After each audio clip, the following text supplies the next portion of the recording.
বন্ধুরা good morning, কেমন আছো সবাই? আজকে দেখো নতুন নাইটিটা পরলাম। কাল তাও ঢলা ঢলা লাগছে, যে দেখো কি বড় নাইটিটা, আরও মারতে হবে। আমি কালকে সেলাই করেছি, কিন্তু আরেকটু সেলাই করতে হবে।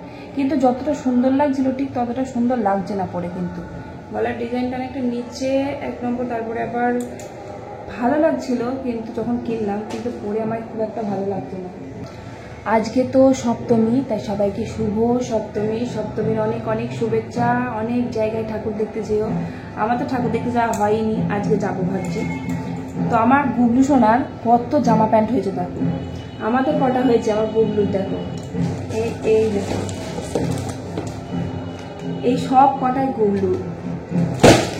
আমি হঠাৎ গুবলু জামা প্যান্টগুলো দেখাই তোমাদের। এটা আমরা দিয়েছিলাম, এটা হচ্ছে পাঞ্জাবি, ব্লু কালার না, ব্লু না, এটা গ্রিন কালার। এই একটা পাঞ্জাবি, আর এই জামাটা হচ্ছে, এটা হচ্ছে পিসি দিয়েছে, পিসি ছোট পিসি দিয়েছে। এটা ভাল লাগছে, এটা হচ্ছে জিন্সের, নরম, খুব সুন্দর। এটা হচ্ছে ছোট পিসি দিয়েছে, ছোট মেয়ে দিয়েছে। এই জামাটা তো তোমাদের দেখিয়েছি, এটা আমরাই দিয়েছিলাম। এই দেখো লাইট জ্বলবে। ওই পাঞ্জাবিটার এই জামাটা দিয়েছিলাম। এই একটা জামা, এটা ওরা একটা পিসি দিয়েছে, এটা ওর একটা পিসি দিয়েছে। এইটাও একটা গেঞ্জি, এটা কাল পরেছিল, এই যে এটা কাল পরেছিল। আর এটা হচ্ছে বড় পিসা দিয়েছে, বড় পিসি, এটা বড় পিসি দিয়েছে, এটাও পরেছিল। ও এটা আমার বড় ছেলে, এটা আমার বড় ছেলে, যে আমার ছোট রঙ দিয়েছে, সাদা রঙ। আর এই তো উঠে পড়েছে, এই একটা, এই এখানে এই একটা। এটা হচ্ছে আমার ছোট কাকিমা দিয়েছে, মানে কাকি শাশুড়ি দিয়েছে। আবার এই একটা দেখো, এটা মামার বাড়ি থেকে দিয়েছে, একটু মেয়েদের মতন লাগছে, টপের মতন লাগছে। এটা মামার বাড়ি থেকে দিয়েছে। আর নেই, টোটাল 8টা জামা পেয়েছে আমার বউ, টোটাল 8টা 8টা জামা পেয়েছে, 8টা। আমার 4টে হয়েছে, বড় ছেলের 5টা হয়েছে। কিন্তু আমার নাইটিটা আরেকটু সেলাই করতে হবে। অলরেডি 8টার মধ্যে 2টো করা হয়েছে গুবলু। আজকে তো সপ্তমী, কালকে আবার অষ্টমী, কালকে অষ্টমীর পুজো আছে। তো আজকে সপ্তমী, কালকে আবার লুচি টুচি করতে হয়। আজকে দেখি কি রান্না হবে। আমার তো সব কাজ হয়ে গেছে, কিন্তু নাইটিটা না খুব একটা ভালো লাগছে না। মানে ভালো করে সেলাই করতে হবে, সাইডগুলো খুব ঢলঢল করছে। কার মা দিয়েছে? ছোট কাকিমা দিয়েছে। দেখি এইদিকে তাকাও, সবাইকে দেখিয়ে দাও, সবাইকে দেখিয়ে দাও। আমার কোলে উঠবে তো, এদিকে তাকা, এদিকে তাকা, তাকা। গুড মর্নিং বলে দাও, আমি দিয়ে দাও আমায়, আমায়, আমাকে।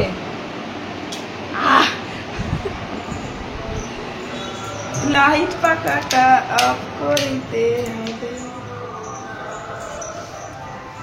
হবে, এ বাবু, বাবু ওর চা খাবি তো, উঠে পড়, উঠে পড়। বড় ছেলের পুজো বলে কোনো, মানে যে সকাল সকাল উঠে পড়ি, পুজো বাড়ির সামনে পুজো হচ্ছে, ও কোনো ব্যাপারই না, ঘুমোতে পারলে আর কিছুই চায় না। তবে গুবলু কিন্তু ঘুম কাতুরে না। এখন তো পড়াশোনা সেরকম চাপ নেই, পড়াশোনার চাপ হয়ে গেলে না এও ঘুম কাতুরে হয়ে যাবে, সকালবেলা ঘুম থেকে উঠতেই চাইবে না। একবার ডাকলেই কিন্তু ঘুম থেকে উঠে পড়ে। বড় ছেলে কিন্তু ছোটবেলা তো এরকম বয়সেও কিন্তু ঘুম থেকে উঠতে চাইতো না, খুব মানে লেজি, একদম কুড়ে উঠতেই চায় না। যাই হোক, তো ঘুম থেকে আমার গবেষণাকে তুলিয়ে তারপরে মুখটা ধুয়ে দিলাম। আর এই যে দেখো, এই যে বোম বোম, তারপর তারাকাঠি, ফুলঝুড়ি, তারপরে তুবড়ি, চরকি, এগুলো সব কালকে আমার ওই দেওর দিয়ে গেছে, দেওরের বউ মানে আমার যা দিয়ে গেছে। ওই যে ছেলে দুটো বোম ফাটাতে এত ভালোবাসে না, আমার বড় ছেলে ভীষণ ভালোবাসে এই বোম ফাটাতে। আমার তো ভীষণ ভয় লাগে, কি দুমদাম করে আওয়াজ হয়, খুব ভয় লাগে। আর বাড়ির সামনে মন্দির আছে, তো সামনে একটা মাঠ আছে, ওখানে বোম ফাটাবে না, আমাদের বাড়ির মধ্যে বোম ফাটাবে, আবার ছাদের উপরে গিয়ে ফাটাবে। বড় ছেলেকে বারবার করে বলি যে বাইরে মন্দিরে গিয়ে বোম ফাটাতেও ফাটাবে না, শুধু বাড়ির ভিতরে বোম ফাটাবে। আর আমি শুধু চমকে যাই, আমার খুব ভয় লাগে এরকম এত বড় বড় বোম ফাটালে পারে। তাও তো এখন সেরকম বড় বড় চকলেট বোম হ্যান ত্যান সে বড় বড় বোমগুলো পেটো ওগুলো পাওয়াই যায় না। তো কালকে চর্কিগুলো জ্বালিয়েছিল না, খুব ভালো জ্বলছিল না, তাই আমি সকালবেলা রোদে দিয়ে দিয়েছি, রোদে দিলে বেশ ভালো জ্বলে। তো যাই হোক, তারপর একটু চা করলাম। তো নিচে যাবো, নিচে গিয়ে আবার রান্না বান্না আছে, আজকে সপ্তমী, তো কালকে আবার অষ্টমী, অষ্টমীর দিন তো রান্না নিরামিষই করতে হয়, তো কালকেরটা কালকে ভাবা যাবে। তো আজকে হচ্ছে যে সপ্তমী, তো সপ্তমীতে আমাদের মাছ টাছ রান্না হয়। তো আবার ষষ্ঠীতে অনেকে আবার দুর্গা ষষ্ঠী থাকে, দুর্গা ষষ্ঠীতে কিন্তু আমাদের নিরামিষ করে না, দুর্গা ষষ্ঠীটা নেই আমাদের, অনেকে কিন্তু বাড়িতে নিরামিষ করে, লুচি খেতে হয়, ময়দা মানে ময়দা খেতে হয়। তো আমাদের সেই দুর্গা ষষ্ঠীটা কিন্তু নেই, আমাদের অষ্টমীটা আছে, মহা অষ্টমীর দিন কিন্তু আমাদের বাড়িতে নিরামিষই রান্না হয়। আর লুচি খেতে হয় আমাকে মাকে, আমরা আটা খাই, ভাত খাই না, নিরামিষই একদম তরকারি করি, বেশ ভালো কুমড়োর তরকারি হোক বা ঘুগনি হোক একটা কিছু করি, দিয়ে ওই দিয়ে খাই। আবার সামা চালের খিচুড়ি করি। তো যাই হোক, তো আমার ননদ এই যে মুখ ধুয়ে উপরে আসলো, একসাথেই চা করলাম, একটু আদা দিয়ে লিকার চা করলাম, দিয়ে দুজনে একটু গল্প করতে করতে চা খেয়ে নিলাম। চাটা খেলাম, খেয়ে নিচে এলাম, মা ভাতটা বসিয়ে দিয়েছে, দুটো উনুনই মা জেলে দিয়েছে। অনেকগুলো রান্না হবে, তো অনেকগুলো বলতে মোচা আছে, তো এবার অনেক দেরি হয়ে যায়। এবার পুজোর সময় না অনেক কাজ থাকে, যেহেতু আমি মেশিনের কাজ করি, তো সেলাইয়ের কাজ, টুকটাক সেলাইয়ের কাজ আসছে, বাড়িরই, বাইরের না। তো এবার ননদ তারপরে কাকিমা সব শাড়ি টাড়ি দিচ্ছে সেলাই করার জন্য, সময় পাচ্ছি না আমি সেলাই করার, আর নিজের ব্লাউজগুলো বানাচ্ছি, তো সময় হচ্ছে না। তো তার জন্য মেশিনে বসতে হবে, আজকে অনেকগুলো সেলাইয়ের কাজ আছে, তো তাড়াতাড়ি করে রান্না করে নেব ভাবছি। ভাতটা ওদিকে হচ্ছে, আর এদিকে মোচা আছে, মা কালকে মোচাটা কেটে রেখে দিয়েছিল, মোচাটা তরকারি করব। মোচা খুব বেশি না, বেশি থাকলে কয়েকটা বড়া ভেজে দিতাম, তো মোচার বড়া হবে না, অল্প একটু আছে, তাই সেদ্ধ করতে দিয়ে দিলাম। মোচাটা করব, মোচার যে ডালনা নাকি বলে ওটা করব, আর বেগুনি ভাজবো। বেশি থাকলে মোচার বড়া খেতে খুব ভালোবাসে, তাহলে একটু বেশি করে মোচার বড়া করে দিতাম। খুবই অল্প আছে, একটু চচ্চড়ি মানে তরকারি না থাকলে হয়, তাই মোচাটা রান্না করব। আর এই যে দেখো গোল গোল করে বেগুন কেটে নিয়েছি, বেগুনি করব। তো আমি মোচাটা সেদ্ধ করতে দিয়ে চলে এলাম এখানে, ওই যে মাছ এনেছে, মাছটা ধুতে এলাম। মাছ নিয়েছে, জ্যান্ত মাছ আমাদের পাড়াতে বিক্রি করতে এসেছিল, তো ওই মাছই নিয়েছে, মাছটা আলু দিয়ে ঝোল করব, ব্যাস, ওই মোচা মাছের ঝোল। আর বুঝতেই পারছো বাড়ির সামনে পুজো হচ্ছে, একদম বাড়ির সামনেই মন্দির আছে, দুর্গা মন্দির, তো ওখানে পুজো হচ্ছে, মাইক বাজছে, খুব জোরে জোরে মাইক বাজছে, তাই ভয়েসের ভেতরে কিন্তু ব্যাকগ্রাউন্ডে মিউজিক যাচ্ছে, তবু একটু কষ্ট করে দেখে নিও। আমিও কিন্তু প্রচুর পরিমাণে ব্যস্ত, ভিডিও এডিট ভয়েস দেওয়ার মানে খুব মানে প্রচুর প্রচুর সমস্যা হচ্ছে, তারপরে সমস্ত ব্যস্ততার মাঝেও আমি ভিডিও দেওয়ার চেষ্টা করছি। তোমরা বারবার করে বলেছো দিদিভাই পুজোর সময় হলেও একটু কষ্ট করে ভিডিও দিও। তো যাই হোক, আমাদের বাঙালিদের কি বলতো, বড় পুজো হচ্ছে দুর্গাপুজো, দুর্গাপুজোর সময় একটু আনন্দ করব, একটু রান্না বান্না ভালো কিছু খাওয়া দাওয়া হয়, তাই না? তো সেটাই আর কি, একটু এনজয় করি।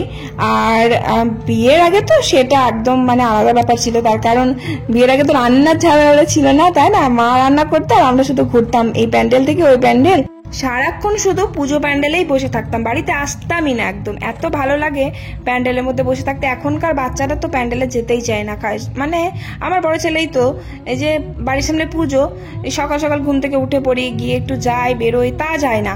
তবে গুবলু কিন্তু চলে গেছে মন্দিরে গিয়ে বসে আছে, আমার ননদের মেয়ে আছে, তারপরে আরো আছে জায়ের মেয়ে আছে, ওরা সব একসাথে খেলা করছে। কিন্তু আমার ছেলেটা খুব দুষ্টু জানো তো, সবাইকে মারে, ধরে সবাইকে পেটাবে, এবার সবার সাথে খেলতে দিতেও ভয় লাগে আমার, কাকে মেরে দেবে তার ঠিক নেই।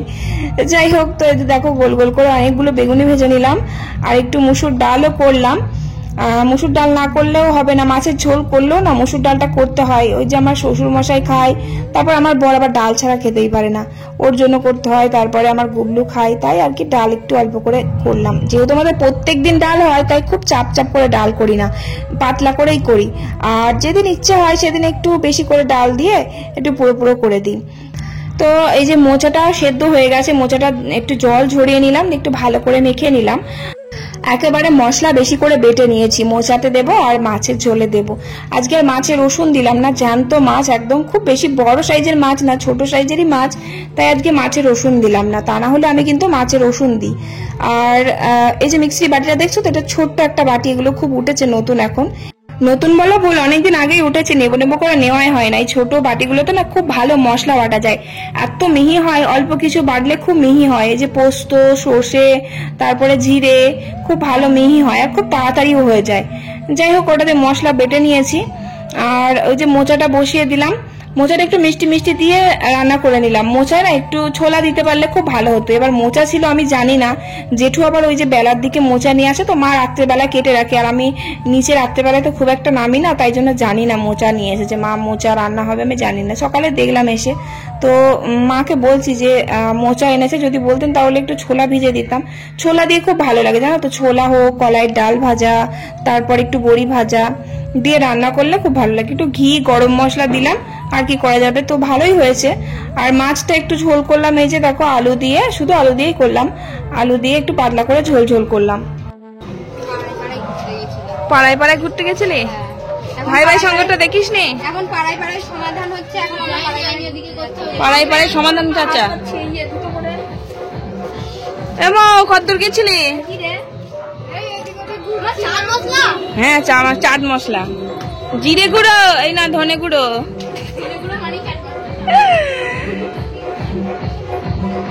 বিছানাটা নোংরা হচ্ছে তো, গুবলো বিছানাটা নোংরা হচ্ছে তো, দেখেন কুচিয়ে কুচিয়ে বিছানায় করছে, ভর্তি করে দিল।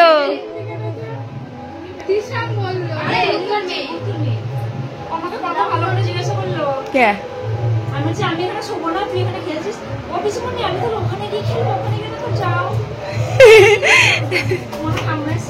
হ্যাঁ, এলো তো। ওই যে আমার গুবলু সোনা পুজো প্যান্ডেলে গেছিল, এবার ওখানে কয়েকটা কিসের শোলা ছিল, সেই শোলাগুলো নিয়ে এসেছে, বিছানার মধ্যে ফেলে কুচাচ্ছে বসে বসে। এবার শোলা না একটু খুঁটলে খুব নোংরা হয়, তো সেটাই বারণ করছিলাম। আর আমার বড় ছেলে ওই যে আমার ননদের মেয়ে, তারপরে আমার কাকা শ্বশুরের মেয়েদের সাথে ঘুরতে বেরিয়েছিল ওই নতুন জামা পরে, ভাবতেও পারিনি যে ও যাবে, কোনো বাড়ি যায় না, আর ওরা বললো বলে গেল, তা না হলে যেত না, সে জোর করে টেনে নিয়ে গেল, কিছুতেই যাবে না। আবার যাচ্ছে তো আবার স্নান না করে, বলছে আমি স্নান করবো না, আমি এসে করবো। এবার কত বেলা হয়ে যাবে ঘুরতে ঘাটতে, এসে কি আর ভালো লাগে? পুজো ঠাকুর দেখতে যাচ্ছে প্যান্ডেলে, স্নান না করে যায় তাই। যাই হোক, তারপর রান্না বান্না শেষ করে সব পরিষ্কার করে উপরে এলাম। এই যে দেখো পুজো, অথচ আমি আমার মানে শাখা পলাগুলো পরিষ্কার করারও সময় পাইনি। তারপর পায়ের নুপুরগুলো সে পরলে না একটু কালো কালো হয়ে যায় না, পায়ে থাকলে কালো হয়ে যায়, তো এবার কালো হয়ে গেছে, পরিষ্কার করবো বলে আর সময়ই হয় না। শাখাগুলো ওই যে পরে থাকি তো, দিয়ে কালিগুলো পরে তো ভাঁজে ভাঁজে না নোংরা হয়ে গেছে, ধুলো পড়ে গেছে, কালো হয়ে গেছে।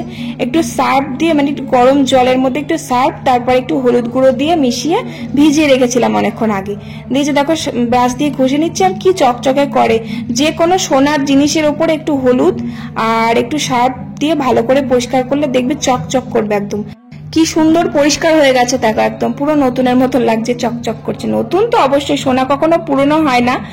আর তবুও কি বলতো, ব্যবহার করলে একটু কালো কালো ছোপ পড়ে যায়, তো সেটা একদম চকচকে করে ফেললাম। যাই হোক, তারপর ওই যে সেই কালকে তোমাদের বললাম না আগের দিন যে একটা ব্লাউজ কেটেছি, এই যে এটা হচ্ছে কালো রঙের শাড়িটা, কালো রঙের শাড়ির সাথে এই যে লাল ব্লাউজ পিসটা ছিল, আমি কমপ্লিট করতে পারিনি পুরো, মানে সেলাইয়ের কাজটা কমপ্লিট হয়েছিল কিন্তু হেমের কাজটা বাকি ছিল, তো হেমের কাজটা আমি কমপ্লিট করে নেব। তারপরে লটকাগুলো লাগানো হয়নি, লটকাগুলো লাগিয়ে নেব। এটা আমি কালকে পরবো, মানে অষ্টমীর দিন কিন্তু আমি এই শাড়িটা পরবো, আর সপ্তমীর দিনকে ওই যে গোলাপি রঙের শাড়িটা দেখলে ওই শাড়িটা পরবো, মানে আজকে ঠাকুর দেখতে বার হব, তো তাড়াতাড়ি আমি কাজটা সেরে নিয়ে একদম বুবলু সোনাকে খাইয়ে রেডি হয়ে নেব। এই যে দেখো ব্লাউজটা কাটিংটা কেমন লাগছে তোমরা কমেন্ট করে জানিও। পিছনটা একটু নতুন বসিয়েছি, পাইপিং গুলো বসিয়েছি, ওই যে পিঠটা যেটা দেখছো ওই গলাটাতে আমি নতুন পাইপিং নিয়ে এসে বসিয়েছি। আর ভালোই লাগছে ব্লাউজটা, বেশ দেখতে খুব সুন্দর, আর কালো শাড়ির সাথে এই লাল রঙের ব্লাউজটা কিন্তু দারুণ লাগবে। সামনেটাও কিন্তু বসিয়েছি, এই যে দেখো সামনেটাও বসিয়েছি ওই পাইপিং গুলো। খুব ইচ্ছা ছিল এরকম একটা ব্লাউজ বানানোর, তো সময় তো লাগবে তাই না। আমি কিন্তু এটা দুদিনে বানিয়েছি, একদিনেই বানানো সম্ভব হয় কিন্তু কাজের জন্য হয় না। তাই যারা সেলাই করে ব্লাউজ তারা দিনে কতগুলো করে ব্লাউজ কাটে বলো তো। আর তাছাড়া আমি তো ফর্মা কেটে করি না, আমি ওই যে ড্রয়িং করে করি, তাই আমার দেরি হয় আরো। যাই হোক, তারপর ব্লাউজটা পুরো কমপ্লিট করলাম, পুরো কমপ্লিট করে তারপরে খেতে বসলাম। তবে এখনো মানে পরে দেখিনি, পরে দেখার পর একটু হয়তো সাইডটা সেলাই করতে হবে, খাটাতে হবে, তখন আবার একটু সেলাই করে নেব। তো এবার ভাতটা খেতে বসলাম, অনেক বেলা হয়ে গেল। তারপর খাওয়া দাওয়া করে এই যে ছাদে এলাম, গাছে জল দিতে এলাম। আর ঠাকুর দেখতে আজকে বেরোবো, ওই 8টার দিকে বেরোবো। আমার তো সবসময় লেট হয়ে যায়, সবাই রেডি হয়ে বসে থাকে আর আমারই লেট হয়ে যায়, তাড়াতাড়ি করতে পারি না। গুবলু সোনাকে খাওয়াই, আর আমার একটু শাড়ি পরতে খুব দেরি হয়। মানে আমি খুব খুঁতখুঁতে জানো তো, শাড়ির পিন টিন যদি ঠিকঠাক না হয় বারবার খুলে আবার নতুন করে ঠিক করি, ওই জন্য আমার খুব দেরি হয়ে যায়। এই যে দেখো, এখানে একটা লাউ গাছের চারা দিয়েছিলাম, মানে বীজ ফেলা হয়েছিল, কি সুন্দর বড় বড় পাতা হয়েছে, দেখো তো গাছটা কি সুন্দর বড় হয়েছে। মানে গাছটা যখন বড় হয়ে যাবে তখন আমার চিলেকোটা ছাদের উপর তুলে দেব। গাছটা যে হবে আমি ভাবিও না, অনেক কটা চারা দিয়েছিলাম, তার মধ্যে একটাই হয়েছে। যাই হোক, তারপর এই যে সন্ধ্যেবেলা গুবলু সোনাকে খাইয়ে দিয়েছি, খাইয়ে দিয়ে এবার আমি রেডি হয়ে যাব। এই যে দেখো, সেই গোলাপি রঙের শাড়িটা নিয়েছিলাম তো পুজোয়, সেই শাড়িটা আর ব্লাউজ পিসটা তো বানিয়েছি আমি নিজেই। তো ট্যাগগুলো ছেঁড়াই হয়নি, ট্যাগগুলো আমি এখন ছিঁড়ছি। তো এই শাড়িটা পরে আমি রেডি হব, সবাই কিন্তু রেডি হয়ে গেছে, শুধু আমিই বাকি আছি। আমার ননদও রেডি হয়ে গেছে, আর আমার শাশুড়ি মা যেতে পারবে না, তার কারণ হলো আমার শ্বশুর মশাই না আবার শরীর খারাপ করেছে, তো তার জন্য মা আজকে যেতে পারবে না। তবে কালকে মা যাওয়ার একটু চেষ্টা করবে, কারণ বাবা যখন নতুন ডাক্তার দেখিয়ে না, মানে যখন ডাক্তার দেখানো হয় তখন ওষুধ খেলে না কেমন একটা করে, একটু শরীরটা বেশি খারাপ করে। তো তার জন্য মা আজকে যেতে পারবে না, আজকে খুব বাবার শরীরটা খারাপ, বারবার টয়লেট যাচ্ছে, বাথরুমে যাচ্ছে, তো তার জন্য মা আজকে যাবে না, কালকে যাব অষ্টমীতে। তো আমরা এই বাড়ির কাছে, মানে আমাদের গ্রামের মধ্যেই যে কটা ঠাকুর আছে সেগুলো দেখতে যাব, আর কালকে যাব মানে আমাদের পাশের গ্রামে যাব আর কি। যাই হোক, তারপর দেখো শাড়িটা পরে নিয়েছি, কেমন লাগছে বলো তো। শাড়িটা পরে খুব ভালো লাগছে, গোলাপি কালার, একদম ডিপ গোলাপি। আর ব্লাউজ পিসটা কিন্তু সবুজ রঙের, সবুজের সাথে গোলাপি রং কিন্তু বেশ ভালো লাগে। আমার সবুজ রঙের একটা শাড়ি আছে, আগের বছর পুজোয় নিয়েছিলাম, ওই শাড়িটার কিন্তু আমি গোলাপি রঙের ব্লাউজ নিয়েছিলাম। যে কোনো সবুজ শাড়ির সাথে কিন্তু গোলাপি ব্লাউজ দারুণ লাগে, আবার যে কোনো গোলাপি শাড়ির সাথে সবুজ রঙের ব্লাউজ কিন্তু দারুণ লাগে। আর এই যে দেখো, এই যে হারটা দেখছো, এই হারটা আমি নিয়েছিলাম, তো কানেরটা আমার ভেঙে গেছিল বলে কানেরটা আমি পাল্টে নিয়ে এসেছি। মানে সেই কানেরটা কিন্তু আমার গুবলু সোনা আজকে ভেঙে দিয়েছে, মানে আমি পরবো সন্ধ্যেবেলায় দেখছি কানেরটা ও পায়ে করে ভেঙে দিয়েছে। আমারই ভুল, সামনে বাইরে রেখে দিয়েছিলাম, ভিতরে রেখে দিইনি, তো এসে পায়ে করে চাপ দিয়েছে জোরে জোরে, দিয়ে ভেঙে গেছে। তো অন্য কানের সাথে আমি পরলাম, হারটা বেশ ভালোই মানিয়েছে। আবার বড় ওই যে দেখো রেডি হয়ে আছে একদম, আর এই গেঞ্জিটা আমিই দিয়েছিলাম ওই যে দেখো পুজোর সময়। চলো আমরা সব রেডি হয়ে গেছি, এবার যাবো ঠাকুর দেখতে। সবাই রেডি হয়ে আমাকে বারবার ফোন করেই যাচ্ছে। সব আমাদের যে বাড়ির সামনে মন্দিরটা আছে না, ওই মন্দিরের সামনে সবাই বসে আছে। আমার ননদ, ওই যে 2 ননদ, ওরা বসে আছে ওখানে ঠাকুরের প্যান্ডেলের ভিতরে। আমি যাব, তারপরে একসাথে যাবো। আর গুবলু সোনা তো রেডি হয়ে গেছে, ওই যে সানগ্লাস পরে একবারে রেডি হয়ে বসে আছে নিচে। আসো আসো, জুতোগুলো পরিয়ে দাও, জুতোগুলো তাড়াতাড়ি আসো। বাবা কি সুন্দর লাইট জ্বলছে রে, জুতোগুলো পরিয়ে দাও, পরিয়ে দাও। ঠিকঠাক পড়াচ্ছ তো?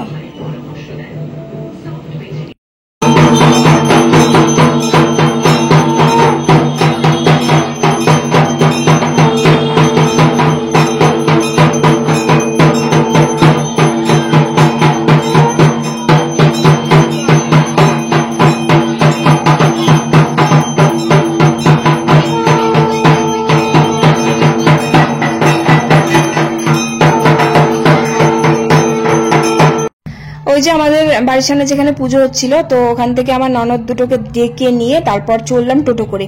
টোটো করে যাওয়ার কথা ছিল না, হেঁটে যাওয়ার কথা ছিল, খুব বেশি দূরে না। তো এবার টোটোয় যাচ্ছি, তার কারণ হচ্ছে যে আমার ননদ ওই যে বললাম না পড়ে গেছে, দিয়ে পায়ে লেগেছে, তো ওই জন্য ঠিক মতন হাঁটতে পারছে না, তো তার জন্য টোটো করে যাওয়া। তো কালকে কিন্তু টোটো করে যেতে হবে। ওই যে দেখো গুবলু সোনার জামাটা বেশ ভালোই হয়েছে বলো, লাইট জ্বলছে, ওরও বেশ পড়তে খুব ভালো লাগছে জামাটা। তো চলে এলাম, এই যে দেখো প্যান্ডেলটা কি সুন্দর হয়েছে দেখো।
যেখানে ঠাকুর দেখতে এসেছি সেখানটা বিশাল বড় একটা মাঠ, দুটো প্যান্ডেল হয় আর ফাংশনও হয়। ওই যে একজন গান গাইছে, কোথা থেকে এসেছে, কে গান গাইছে বুঝতে পারলাম না, তবে গানের গলাটা ভীষণ ভালো। তো তারপরে যে মেলাও বসে এদিকে, তো ফুচকা তো সবাইকে খেতে বললাম, কেউ খেলো না। আমার ননদ বললো আমি তোমার সাথে একটা খাবো, আমার ওই ননদও বললো তোমার সাথে একটা খাবো। তো ওরা এক পিস করে খেলো। আমারও খুব একটা ফুচকা খেতে মন চাইছিল না, মানে পেটটা ভরা ভরা ভাব, অনেক বেলায় ভাত খেয়েছি তো তাই খেতে ইচ্ছা করছিল। আবার বড় ছেলেও ফুচকা খেলো না, কতবার করে বললাম ও ফুচকা খেতে ভালোবাসে, খেলোই না। তারপর সবাই টোটো করে বাড়ি চলে গেছে, আর আমি আর আমার বর ওই যে কাল অষ্টমী পুজো, তো এবার অনেক কিছু বাজার করতে হতো, সেই বাজার টাজার করে আমরা পায়ে হেঁটে যাচ্ছি। আমরা বাড়ি যাচ্ছি 10:30 বাজে, এখন 10:30টার সময় আমরা পায়ে হেঁটে যাচ্ছি, আর ওরা গেছে সব টোটো করে। আর আমার গুবলু সোনা বড় ছেলেকেও পাঠিয়ে দিয়েছি ওদের সাথে। এবার হেঁটে হেঁটে নেওয়া যাবে না, আমার গুবলু সোনাকে কোলে কোলে নিয়েও হাঁটতে পারবো না। এখানে দেখো একটা বাড়ির ভিতরেও দুর্গা মন্দির আছে, পুজো হয় বাড়ির ভেতরে। ও পা আমার যা ব্যথা হয়ে গেছে কি বলবো, চটি নতুন জুতোগুলো পরে পায়ের আঙুলগুলো জ্বলে যাচ্ছিলাম, তো জুতো সারা রাস্তা ছুঁড়ে ফেলতে এসেছি, ছুঁড়ে ফেলেছি। আবার হেঁটে হেঁটে এসেছি খালি পায়ে, আমার পায়েটা জ্বলছিল, হেঁটে হেঁটে আসতে কি ব্যথা করছিল। এবার খাওয়া দাওয়া করবো, টান হয়ে ঘুমাবো। চলো আজকের মতো tata, bye bye. Bye bye বলে দাও, টাটা, বাই বাই।